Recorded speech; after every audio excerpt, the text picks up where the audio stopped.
Ils descendaient, dit-on, de ces bardes antiques, qui chantaient les yeux bleus de leur vierge celtique, que la nuit rencontrait au fond des bois errants, ou sur la mousse épaisse aux rives d'un torrent.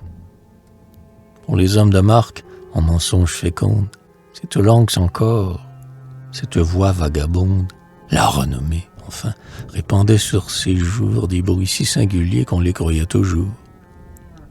On comptait qu'enrichis de sombres découvertes, ils rappelaient les morts dans leurs tombes désertes et savaient les secrets de l'enfer consultés.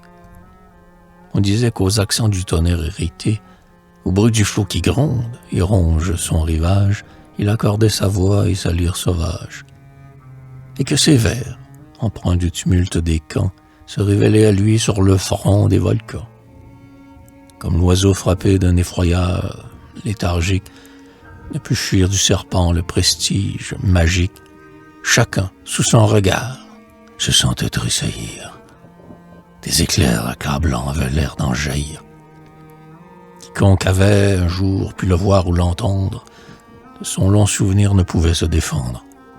Ses traits, dans la mémoire, allaient se dessiner, et l'accent de sa voix semblait y résonner.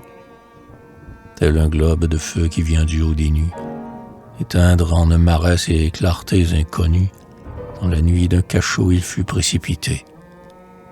Mais là, par un fantôme, il était visité, car 20 fois, disait-on, la pâle sentinelle avait vu, comme une ombre à son heure fidèle, lorsque le soir tardif brunissait l'horizon, une femme passer autour de la prison.